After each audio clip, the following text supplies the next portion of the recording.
로마서 15장 1절로 7절 말씀을 교독하겠습니다.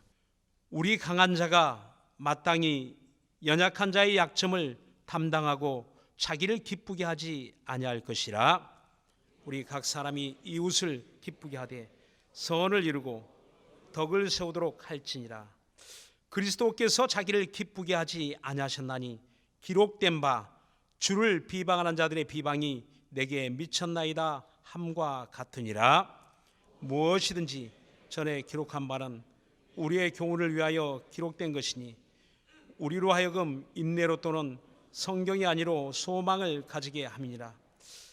이제 인내와 안위의 하나님이 너희로 그리스도 예수를 본받아 서로 뜻이 같게 하여 주사 한 마음과 한 입으로 하나님 곧 우리 주 예수 그리스도의 아버지께 영광을 돌리게 하려 하노라. 다 같이 시작. 이러므로 그리스도께서 우리를 받아 하나님께 영광을 돌리심과 같이 너희도 서로 받으라. 아멘.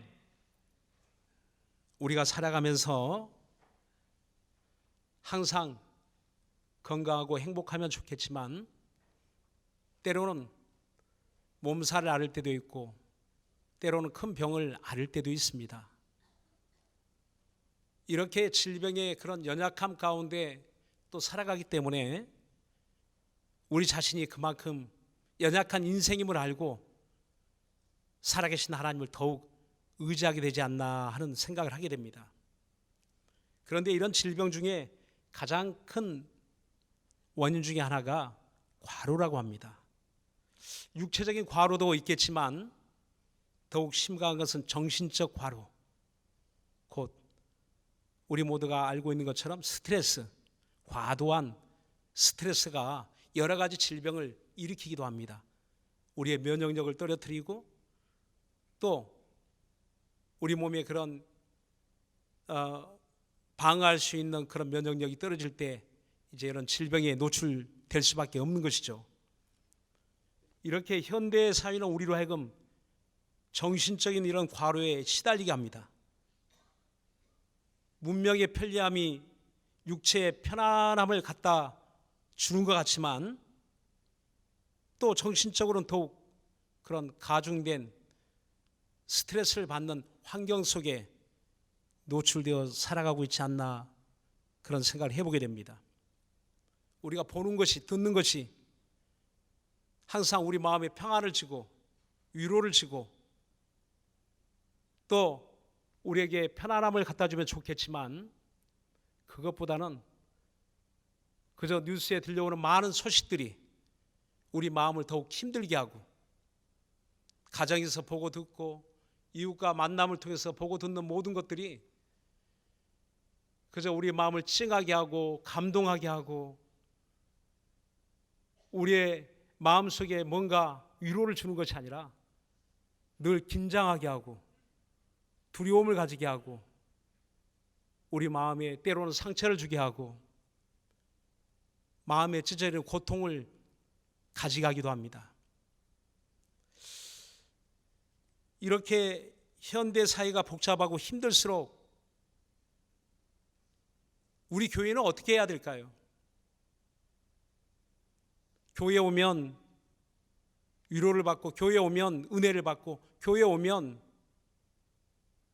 우리 마음의 평안과 안식을 누리는 것이 당연하지 않겠습니까? 그런데 교회마저도 분쟁의 어려운 가운데 놓여 있고 교회마저도 위로하는 이가 없고 교회마저도 우리가 은혜가 없고 위로가 없다면 이보다 더 삭막하고 이보다 더 힘든 것이 어디 있겠습니까?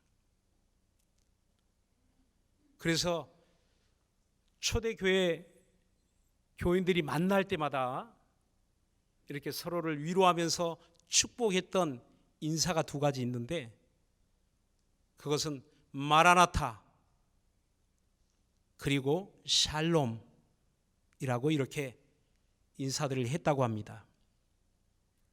우리도 예배 때 오면 잠깐이나마 서로를 바라보고 인사하잖아요.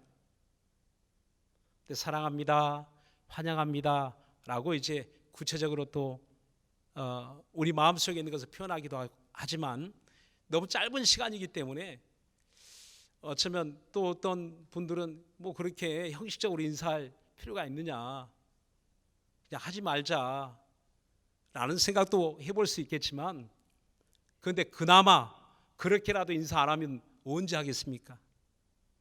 여러분 가정에서 사랑한다는 말 듣고 있습니까? 환영한다는 말 듣고 있습니까?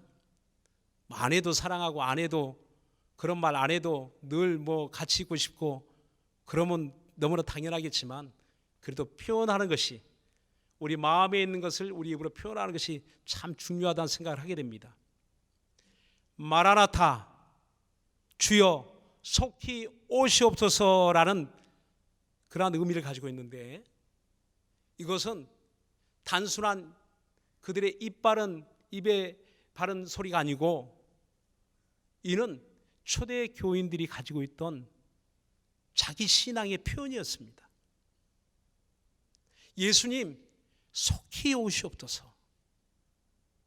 우리 주님 보고 싶어요 하는 그들의 간절한 소망이 배어있는 고백이었습니다. 지난 주간에 요양병원에 있는 우리 권사님 한 분을 신방하게 되었습니다. 요양병원에 계신 분들이 많아지기 때문에 이렇게 둘러보는데, 특별히 그 가족들이 이제 요청을 했기 때문에, 연세가 워낙 많으시고 위중하다는 이야기를 하셔서 어쩌면 목사님 마지막 예배가 될 수 있으니 꼭 오셔서 함께 해주시기를 또 부탁을 하시더라고요. 그래서 경기도 광주에 있는 그 요양병원을 찾아갔는데 너무나 좋아요. 다른 그 요양 많은 시설들이 있겠지만 그 산속에 이런 곳에 집을 짓고 살고 싶다 할 만큼 환경이 너무 좋더라고요. 근데 그분이 그곳에 이제 많은 분들이 그 시설에 계시는데, 이분을 뵙는데 너무너무 사모하는 거예요. 예배를 사모할 뿐만 아니라 우리 주님을 너무너무 사모하더라고요. 그리고 예배 잠깐 드리면서 찬송하고 말씀을 전하고 기도하는데 계속 눈물을 흘리세요. 이분이 오늘 왜 이렇게 눈물을 많이 흘리시나? 목사가 보고 싶어서 이렇게 보게 돼서 기뻐서 눈물을 흘리는 걸까? 예배의 은혜를 받고 눈물을 흘리는 걸까? 사람이 그리워서 눈물을 흘리는 걸까? 여러 가지 생각을 해볼 수 있겠지만, 알게 된 것은 우리 주님이 보고 싶어서, 너무나 보고 싶어서, 너무나 그리워서, 목사님 빨리 우리 주님이 나 좀 데려갔으면 좋겠는데 왜 이렇게 안 돼요, 목사님? 우리 주님 만나고 싶은데 왜 이렇게 안 돼요? 나는 빨리 천국 가고 싶은데 왜 이렇게 안 돼요?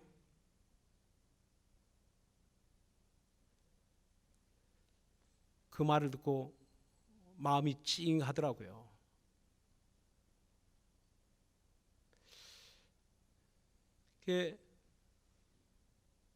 아니 이것이, 이러한 고백이 사실은 목사의 신앙의 고백이 돼야 될 텐데,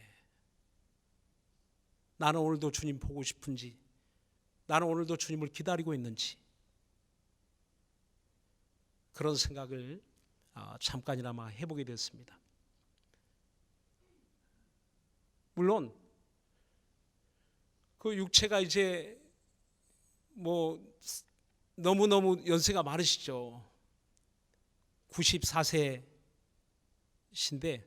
뭐 거동을 할 수가 없고 침상에 누워있기만 하는 그런 상황인데, 사실 뭐 겉에만 치면 그 밖에 보이는 환경은 숲속이에요. 완전 숲속이고 공기도 좋고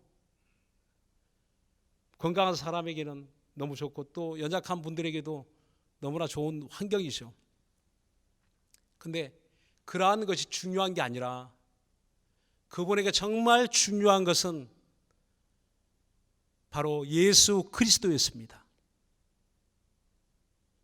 오직 주님만이 그분에게 가장 소중한, 그분의 인생에 가장 최고로 소중한 우선순위가 되어 있구나. 그 곁에 얼마나 그 딸이 여섯인가 있는데 그 매일같이 번갈아가면서 교대로 매일 그 요양병원을 찾아와서 어머니를 만납니다. 주일에는 막내딸이 와서 그 예배 함께 정일 함께 어머니와 함께 저 충주에서 올라와서 또 예배를 어머니와 함께 드립니다. 또 주중에는 수요예배도 있고 뭐 거기에 이제 담당하는 목사님 또 이렇게 둘러보시면 기도도 해주시고 너무나 좋아요. 그렇게 힘든 상황은 아닌데 본인의 이제 건강이 그만큼 어려우시기 때문에 그럴 수도 있겠지만 그러나 그분이 일생 살아오면서 하나님의 은혜를 받고 난 그 뒤로부터 그분의 삶이 그 신앙 고백을 이루게 하더라고요. 건강했을 때도 부지런히 예배당을 찾으셨고 그분이 하나님 앞에 어떤 모습으로 예배하고 어떤 모습으로 살았는지 그 자녀들이 다 증인입니다. 성도들이 증인입니다. 이와 같이 초대교회 교인들이 마라나타 주여 속히 오시옵소서 그리고 샬롬 그들의 삶이 정말 평안했기 때문에 평안이라고 인사했을까요? 여러분 평안하십니까? 왜 저만 쳐다보세요? 샬롬 당신에게 평안이 있기를 축복합니다. 어쩌면 우리에게 가장 필요한 인사말이 아닌가 생각됩니다. 그 초대교회 환경은 오늘날 어떤 교회보다 더 큰 위협을 받는 그런 처절한 핍박과 환란이 있는 그런 환경이었습니다. 누가 봐도 목숨의 위협을 가질 수밖에 없는 그 시대 예수를 믿는다는 것은 목숨 걸고 그 가족 중에 예수를 믿는 자가 있으면 호적을 빼버릴 만큼 너는 유대인이 아니다 이제 너는 우리 가족 아니다 라고 할 만큼 그렇게 엄격한 유대 율법주의가 지배하는 사회 그런 사회에서 예수를 믿는다는 것은 아주 쫓겨날 각오하고 죽음을 각오하고 예수를 믿었습니다. 그런데 자기만 예수 믿나요? 또 이웃들에게도 복음을 전하고 길거리에서 전하고 어떤 일이 일어났겠습니까? 말로 다 할 수 없는 어마어마한 핍박이 예루살렘에서 일어나게 됩니다.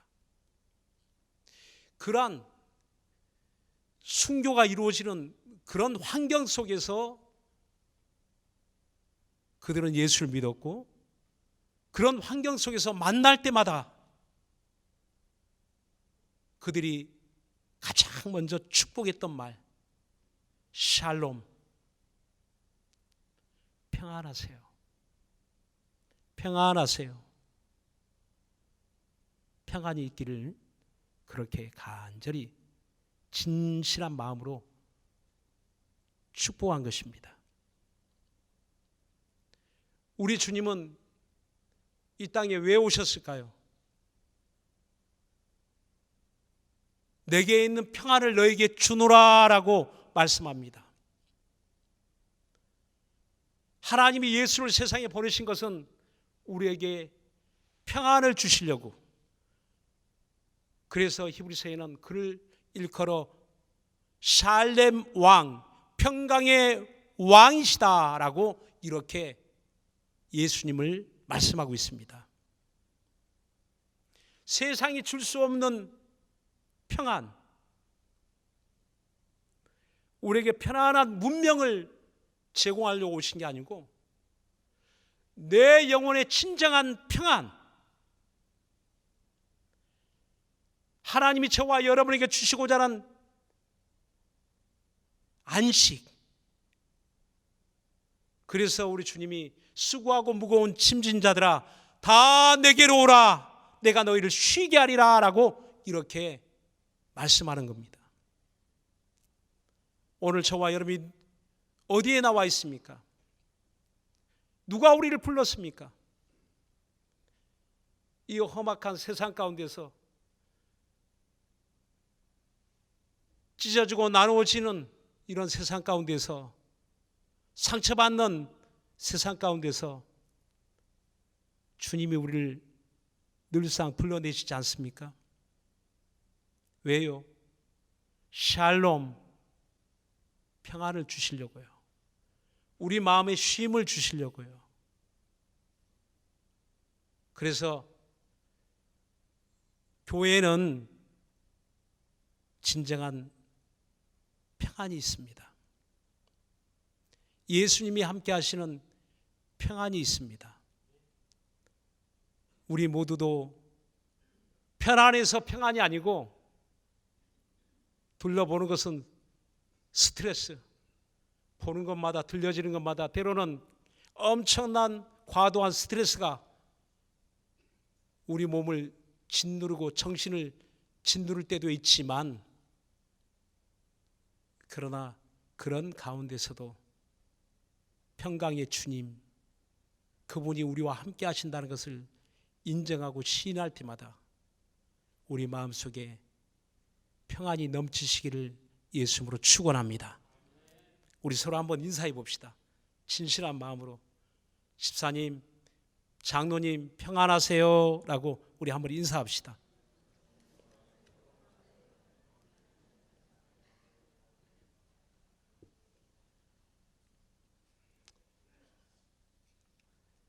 평안하신가요? 그렇다고 하세요, 빨리.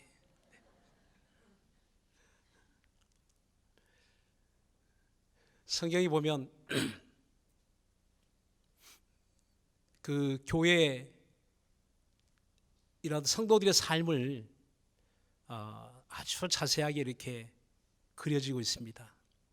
사도행전, 서신서를 쭉 이렇게 읽다 보면 마치 파노라마처럼 우리 앞에 그들의 삶이 쫙 펼쳐지는 거예요. 이제 사복음서를 통해서 예수님의 공생애를 우리가 잘 볼 수 있잖아요. 주님을 따른 그 무리 가운데 나도 한 사람이 돼서 주님을 따라가고 있죠. 주님의 말씀을 듣습니다. 생생한 그 현장이 우리에게 다가오죠. 그런데 사도행전과 이 서신서를 쭉 보게 되면 예수님이 하늘에 오르신 후에 그 다음에 성도들의 삶이 이제 쫙 펼쳐지는 거예요. 그들은 어떻게 살았을까?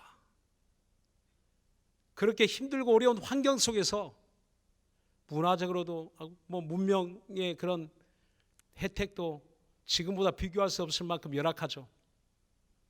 또 그런 예수를 믿는 환경도 너무나 열악하죠. 그런 속에서, 그런 사회 속에서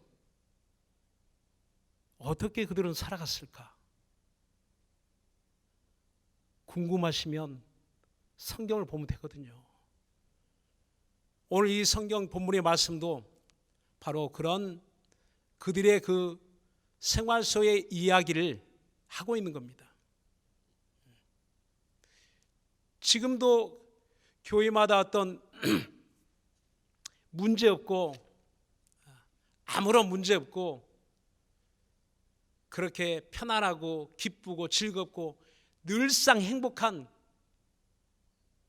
교회로 이 세상 가득 차 있다면 얼마나 좋겠습니까? 그런 교회 있다면 저에게 좀 일러주세요. 저도 그 교회로 가고 싶어요. 그런데 세상에는 그런 교회가 좀처럼 찾아보기 힘들다는 것을 알게 됩니다. 그것은 비단 오늘날의 현대 교회만 그런 것이 아니고 초대 교회는 더욱 그랬어요. 그렇게 주님을 사모하는 사람들이 모여있는 교회, 성령을 충만히 받고 함께하였던 교회, 예수님을 직접 만나고 그분을 따랐던 사람들이 모였던, 제자들이 사도가 되어 말씀을 가르치고 양육하였던 교회, 그런 교회가 초대교회 아니겠습니까? 그런데 그런 교회 안에도 끊임없는 분쟁들이 그 교회 안에 있었다는 사실입니다. 그런데 그 분쟁들의 그 내용을 들여다보면 정말 목숨을 걸 만큼 중요한 문제로 그들이 그러한 문제로 갈등을 겪고 있다면, 야, 그럴 만하지. 그럼 목숨 걸어야지.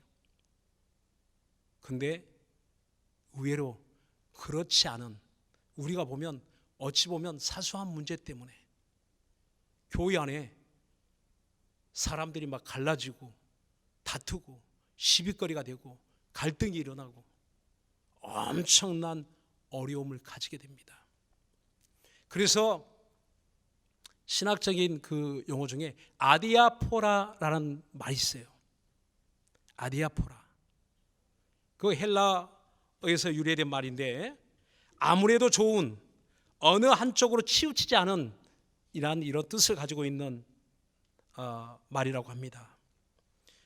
근데 이런 아디아포라라는 이 말이 왜 생겨났는지 성경에서 보면 직접 하라, 하지 말라 라는 것으로 이 성경 말씀이 이렇게 되어 있는데, 근데 이런 확실한 규정이 없는 그런 문제들이 있어요.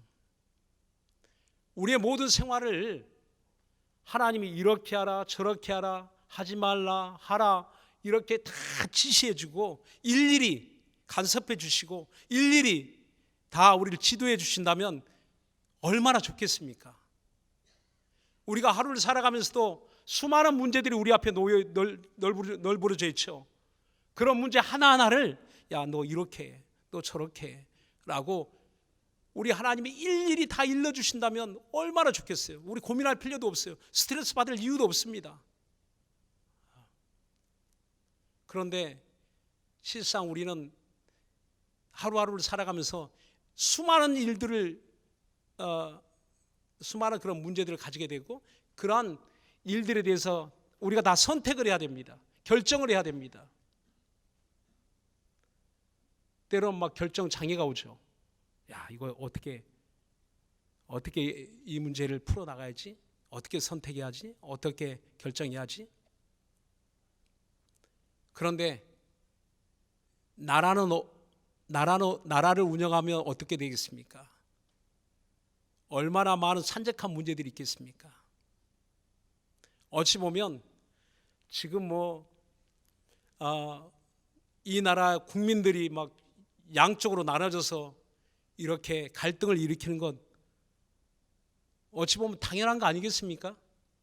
아니, 가정도 그런 많은 문제 때문에 어려움을 겪고 충돌하고 이렇게 하는데, 이 나라의 이런 중대한 문제를 놓고 부딪히지 않는다는 것은 아마 거짓말이겠죠. 그런데 교회는 어떻습니까? 교회도 마찬가지입니다. 수많은 문제들이 산적해 있는 것이거든요. 그런데 그런 문제들에 대해서 다 하나님이 직접 계시를 주셔서 이렇게 하라 저렇게 하라 결정해 주면 아마 이보다 더 편한 일이 없을 거예요. 다 그렇게 따르면 되니까요. 그런데 실상 거기에 대해서 침묵하고 있는, 성경에서 침묵하고 있는 그런 일들이 상당히 많은 부분으로 우리 삶 속에 우리 앞에 놓여 있는 겁니다. 교회 앞에 놓여 있는 겁니다. 그렇다면 이런 문제에 대해서 우리는 서로 어떻게 해야 될까요? 어떻게 결정해야 될까요? 어떻게 선택해야 될까요? 이런 문제에 대해서 아디아포라, 이렇게 해도 좋고 저렇게 해도 좋고, 이렇게 결정해도 좋고 저렇게 결정해도 좋은 일들이 있다는 겁니다. 물론 이러한 문제는 선악에 관한 문제가 아닙니다. 범죄에 대한 문제가 아닙니다. 불순종에 대한 문제가 아닙니다. 범죄에 침묵하고 동의하는 것은 공범이 되는 거예요. 그러나 바로 이런 범죄가 아니고 죄악의 문제가 아니라 선과 악의 구분하는 문제가 아니라면 그것은 얼마든지 그와 다른 견해를 말할 수 있고 다른 뜻을 가질 수 있고 다른 생각을 가질 수 있고 다른 행동을 할 수도 있는 겁니다. 그건 틀린 것이 아니기 때문에. 그래서 오늘 이 성경 본문에 이런 말로 시작하죠. 우리 강한 자가 마땅히 연약한 자의 약점을 담당하고 자기를 기쁘게 하지 아니할 것이라 라고 말합니다. 강한 자가 마땅히 연약한 자의 약점을 담당하고. 왜 이런 이야기를 할까요? 그건 이미 14장에 이미 그 로마 교회에 그런 갈등의 문제가 일어나고 있기 때문입니다. 강한 자와 약한 자, 강한 자와 강한 자 간에 수많은 어려운 문제들이 놓여 있는데 특별히 두 가지를 언급하고 있죠. 바로 구약의 절기를 신약 교회에 어떻게 지켜야 될 것인지를 주장하는 유대인들, 유대인으로서 그리스도인이 된 사람들, 그리고 또한 우리는 이방인으로서 이방 신전에 늘 제사 지냈던 사람들, 그들이 그 신전에 드린 그 고기를 먹어야 되냐 먹지 말아야 되느냐, 제사한 음식을 먹어야 되냐 먹지 말아야 되느냐 하는 문제에 대해서 아주 격론이 벌어지고 교회 안에서 그런 서로의 뜻이 나눠지고 이런 분쟁이 있게 되는, 갈등과 분쟁이 그 로마 교회 안에 있게 된 겁니다. 그러한 갈등 때문에 고민하고 스트레스 받고 있을 때 사도 바울이 편지를 쓰게 된 거예요. 그런 문제를 어떻게 해결해야 될 것인가. 또한 비단 이 문제뿐만 아니라 할례를 받아야 되냐 받지 말아야 되냐. 유대인들은 다 난 지 8일 만에 할례를 받고 하나님의 백성, 선민, 택한 백성이라고 이렇게 살아왔는데, 그럼 예수 믿고 이거 해야 되냐 말아야 되냐. 또 오늘날 성찬 매주마다 해야 되느냐 아니면 한 달에 한 번 해야 되느냐. 절기 다 지켜야 되느냐 아니면 어느 때 지켜야 되느냐, 몇째 주에 지켜야 되는가, 뭐 이런 문제들, 여러 가지 문제들이 있을 수 있겠죠. 그런 문제 때문에 아주 격론이 일어나고 막 교회가 갈등이 일어나게 된 겁니다. 그때 바로 사도 바울이 강한 자가 마땅히 연약한 자의 약점을 담당하고 자기를 기쁘게 하지 아니할 것이다. 그러면 우리가 우리의 삶 속에서 또 교회 안에서 또 어쩌면 이 나라에 산적해 있는 그런 문제들에서 우리는 어떤 입장을 취해야 될 것인가? 야당인지 여당인지. 어떤 분이 어떤 예배 오는데 그런 저에게 곤란한 질문을 하시더라고요. 목사님은 광화문이에요, 촛불이에요? 와, 이것을 제게 물어보시는데 겁나더라고요, 순간. 그래서 순간의 대답을 어떻게 해야 되나. 여러분, 그런 곤란한 질문 좀 하지 말아주세요.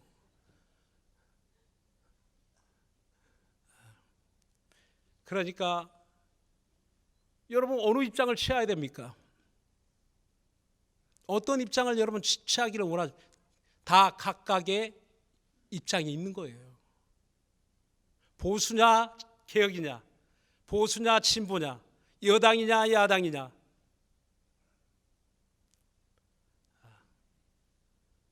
그것은 교회가 정해지는 것도 아니고요, 하나님이 오늘 밤 계시를 주시면 얼마나 좋겠습니까?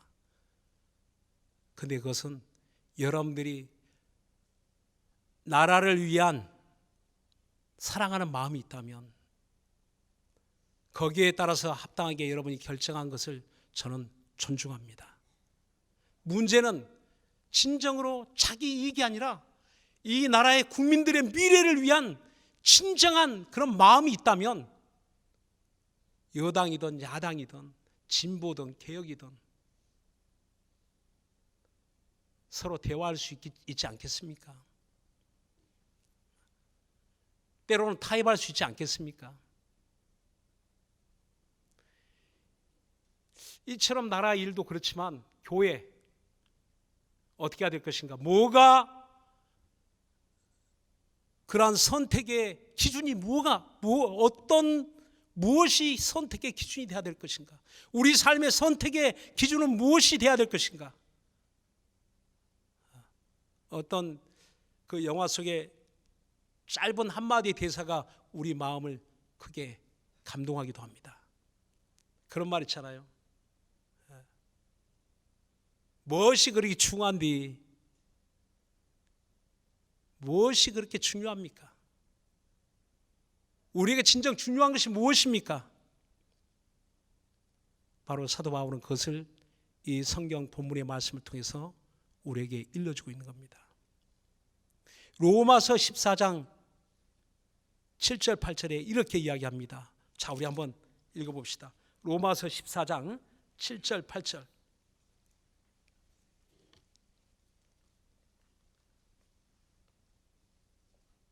자, 다 같이 시작. 우리 중에 누구든지 자기를 위하여 사는 자가 없고 자기를 위하여 죽는 자도 없도다. 우리가 살아도 주를 위하여 살고 죽어도 주를 위하여 죽나니 그러므로 사나 죽으나 우리가 주의 것이로라. 아멘. 그렇습니다. 누구든지 자기를 위하여 사는 자가 없고 자기를 위하여 죽는 자도 없도다. 살아도 주를 위하여 죽어도 주를 위하여 죽나니 내가 먹고 마시는 문제, 무엇을 먹을까, 무엇을 마실까, 무엇을 입을까, 우리의 모든 삶에 다가오는 문제들, 어떻게 내가 무엇을 어떻게 결정해야 되나, 어떻게 살아야 되나, 중요한 선택의 기로에 있을 때 우리는 그 문제의 진정 선택의 기준이 될 수 있는 것은 바로 우리 주 예수 그리스도라는 사실입니다. 살아도 주를 위하여, 먹어도 주를 위하여, 먹지 않아도 주를 위하여, 우리가 돈을 써도 주를 위하여, 자기를 위하여 사는 자가 없나니, 그래서 강한 자가 마땅히 그 말의 의미 안에는 빚진 자라는 의미가 있어요. 나는 빚을 진 자가 되었으니, 나는 우리 하나님께 빚진 자가 되었으니, 나는 우리 구주 예수 그리스도 우리 주님께 빚진 자가 되었으니, 마땅히 믿음이 연약한 자가 있다면 그의 연약한 문제를 오히려 내가 담당해야 되지 않겠는가? 시험 들게 할 것이 아니고, 넘어지게 할 것이 아니고, 상처를 줄 것이 아니고 담당할 것이 아닌가? 그것은 우리 주님의 은혜 받은 사람, 주님께 위로받는 사람, 늘상 주님 앞에 양육을 받고 성장한 그리스도인은 당연히 빚진 자가 되어야 되지 않느냐라고 말씀하고 있는 것입니다. 그렇게 살기를 우리 주님이 원하신다는 겁니다. 왜요? 우리 주님이 우리의 연약함을, 우리 주님이 우리의 빚을 그분이 담당해 주셨기 때문입니다. 그분이 우리를 위하여 목숨을 내어주셨기 때문입니다. 그분이 우리를 위하여 매를 맞지 않아야 될 분이 죄인처럼 매를 맞고 고난을 받고 아픔을 당하신 분이 저와 여러분의 구주 예수 그리스도시기 때문입니다. 그분이 우리를 받으셨기 때문에, 나의 모든 연약함을 받으셨기 때문에, 나 같은 죄인을 받으셨기 때문에 우리도 받으라, 서로 받으라, 용납하라 라고 말씀하는 겁니다. 물론 선악의 문제가 아닙니다. 죄악의 문제가 아닙니다. 죄를 받으란 말은 어디에도 없어요. 그러나 우리가 그 문제, 그건 하나님이 판단하실 문제지만, 그러나 우리가 다른 많은 문제들은 얼마든지 이렇게도 저렇게도 아디아포라라는 말처럼 어느 쪽에도 치우치지 않는, 아무래도 좋은, 이렇게 결정이 더 좋고 저렇게 결정이 더 좋은, 그러나 그 중심은 왼쪽이든 오른쪽이든 치우치지 않는 주님을 사랑하는 그 마음, 주님을 위하여 살고자 하는 그 마음, 그 마음의 중심은 어느 쪽에도 치우칠 수 없는, 뺏어갈 수 없는, 흔들릴 수 없는 그 마음의 중심이 있다면 어떤 결정도 우리는 존중할 수 있는 것 아니겠습니까? 나라를 사랑하는 마음이 있다면, 서로를 존중하는 마음이 조금이라도 있다면 대화할 수 있지 않겠습니까? 서로를 인정해주면. 그래서 요즘은 아무래도 새벽에 나오면 더 기도하게 되는 것 같아요. 나라를 위해서 기도하지 않을 수 없는 것 같아요.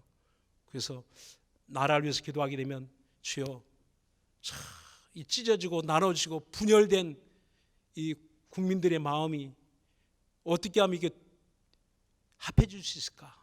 어떻게 하면 이렇게 대화로, 어떻게 하면 서로를 존중하는 마음으로, 나라를 사랑하는 마음으로 하나 될 수 있을까? 저는 새벽에 이제 그런 축복의 기도를, 나라를 위한 기도를 늘상 하고 있습니다. 다른 많은 해결해야 될 문제들이 있는데 정작 한 가지에 매달려 가지고 모든 문제, 당장 국민들에게 해결해 줘야 될 많은 문제를 뒤로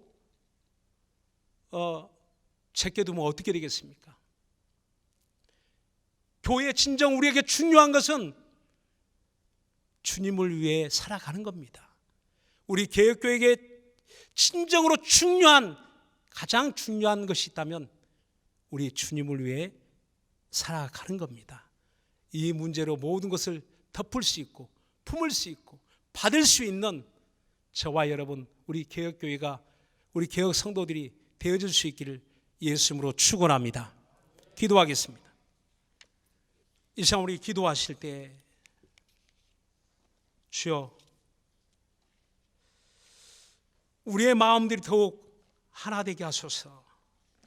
주님을 사랑하는 마음으로, 다른 모든 것으로는 우리가 도무지 같이 할 수 없는 그런 산적한 문제들이 우리에게 많이 있지만, 그러나 주님을 사랑하는 일에는, 주를 위해 살아가는 이 문제에 대해서는 좌로도 우로도 치우칠 수 없고 나눠질 수 없는 이 마음으로, 주여, 주님 사랑하는 마음으로 하나 되게 하소서.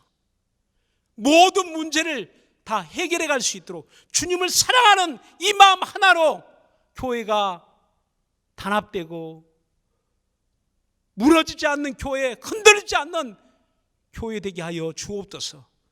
우리 다 같이 간절한 마음으로 우리